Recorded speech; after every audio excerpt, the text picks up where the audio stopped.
তুমি তোমার অবস্থান পরিবর্তন করতে পারছো না শুধু তোমার কারণে।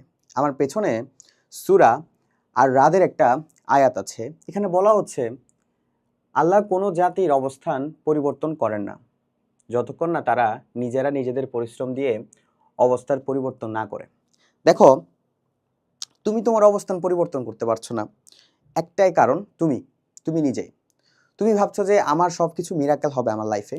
আমার এক বন্ধু আছে, সে কোনো কিছু করবে না, সে ঠিকমতো পড়াশোনা করবে না, ঠিকমতো তার ইনকাম সোর্স ঠিকমতো দেখবে না, কিন্তু সে বিলিভ করে যে আমার সব কিছু ঠিক হয়ে যাবে। কিন্তু আল্লাহ তাআলা একটা বিষয় অনেক বেশি দেখেন, সেটা হচ্ছে পরিশ্রম। একটা মানুষের মধ্যে যদি সেই নিয়তটা থাকে যে আমি এটা পারবো এবং তার জন্য সে এফর্টটা দেয়, সে অবশ্যই ওই কাজটা করতে পারবে বা ওই গোলটা সে অ্যাচিভ করতে পারবে। দেখো, আমাদেরকে দুনিয়াতে পাঠানো হয়েছে শুধু আমাদের লাইফটা প্রত্যেকদিন সুন্দর করার জন্য, সেটা ইবাদতের মধ্য দিয়ে, মানুষকে ভালো কাজের মধ্য দিয়ে, নিজেকে পরিবর্তন করার মধ্য দিয়ে। আমরা আমাদের অবস্থান নিজেরা পরিবর্তন করতে পারছি না, সেটা শুধু আমাদের কারণে। ঠিক আছে, তোমরা যারা 27 ব্যাচের কমার্সের শিক্ষার্থীরা আছো, তোমার মনে হতে পারে যে অ্যাকাউন্টিং অনেক বেশি কঠিন, আমি পারবো না, আমি ফিন্যান্স পারি না, ফিন্যান্সের সূত্র পারি, ফিন্যান্স কোন জায়গায় ইমপ্লিমেন্টেশন হবে এটা জানি না। হ্যাঁ, আমি এটা নিয়ে ট্রাইও করিনি কখনো, বা আমার ইংলিশে দুর্বলতা আছে, আমি কখনো এই জায়গাতে হাতও দিইনি। কিন্তু আমি টেনশন করতেছি, আমি আল্লাহর কাছে চাইতেছি, আমি ফেল করেছি, আমি ফেল করব, এইটা নিয়ে ভাবতেছি।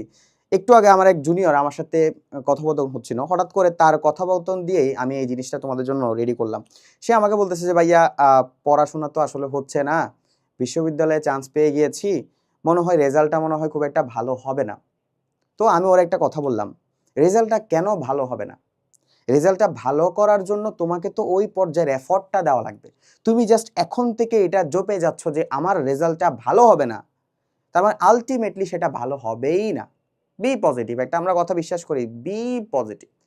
তো তুমি ভাবছো যে আমি অ্যাকাউন্টিং পারি না, আমি ফিন্যান্স পারি না, আমার দ্বারা ফার্স্ট ইয়ারে ফেল হয়ে যাবে, আমি টেস্ট পরীক্ষাতে তো ফেল করবই, এবং আমি দিন শেষে আমার বোর্ড পরীক্ষায় ফেল করব। সো আবার আরেক ধরনের স্টুডেন্ট আছে যারা হচ্ছে ওভার প্রোক্রাস্টিনেশনের মধ্যে থাকে। ঠিক আছে, তারা কি করে, আরে এগুলো তো পারি, এগুলো তো আমি সব কিছু পারবো। এই যে তোমার এফোর্টস নাই কিন্তু তুমি বলতেছো তুমি পারবা, তোমার এফোর্টস নাই কিন্তু তুমি বলতেছো তুমি পারবা না। তার মানে জায়গাটা আসলে ইকুয়াল, দুটো জায়গাটা আসলে ইকুয়াল। একজন বলতেছে আমি সব পারি কিন্তু নো পরিশ্রম, একজন বলতেছে আমি কিছু পারি না, একজন বলতেছে আমি সব পারি, একজন বলতেছে আমি কিছু পারি না। তার মানে তারা একই অবস্থানে আছে।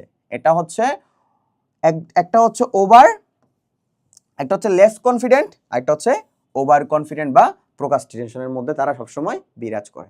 কিন্তু তাদের একটা জায়গায় গলদ আছে, সেটা হচ্ছে এফর্টস। তোমার অবস্থান পরিবর্তন করতে হলে তোমাকে সেই পরিমাণে এফর্টস দেওয়া লাগবে। সূরা আর রাদে এই জিনিসটা খুব বিশ্লেষণ করে দিয়েছেন, এবং যেহেতু আমাদের রমজানের মাস চলতেছে, আমরা এই ধরনের সূরার আয়াতগুলো আমাদের লাইফে চাইলে আমরা ইমপ্লিমেন্টেশন করতে পারি। তুমি তোমার অবস্থান শুধু তোমার কারণে তুমি কি করতে পারছো না, পরিবর্তন করতে পারছো না। আমি আবারও বলি, তোমার যদি অ্যাকাউন্টিং এর সমস্যা থাকে, তোমার যদি ফিনান্সের সমস্যা থাকে, তুমি যদি তোমার এসএসসি লাইফটা গুছিয়ে নিতে চাও, তুমি যদি তোমার একাডেমিক লাইফের সাথে অ্যাডমিশন লাইফটা গুছিয়ে নিতে চাও, তোমার জন্য হালকা শ্রেণীর একাডেমিক অ্যাডমিশন কোর্সটা অবশ্যই ভালো হবে। ঠিক আছে, যেহেতু আমি তোমাকে একটা আয়াতের মধ্য দিয়ে তোমাকে এই জিনিসটা বুঝিয়েছি যে তুমি যদি তোমার এফোর্টসটা তুমি যদি 100% এই কোর্সের মধ্যে দিতে পারো, তোমার ভালো একটা ফলাফল আসবে ইনশাল্লাহ। তুমি নিজেকে একটা কথা বিশ্বাস রাখবা যে ভাইয়া, আমি আজকে থেকে আপনার কথা মতো বা এই সূরার আয়াতটার কথা মতো আমি আমার অবস্থান পরিবর্তন করব, এবং আমি এফোর্টস দিব। আমি ওভার কনফিডেন্টও হব না, কিংবা লেস কনফিডেন্টও আমি থাকবো না ইনশাল্লাহ। সবাই ভালো থাকবা, সুস্থ থাকবা। আসসালামু আলাইকুম।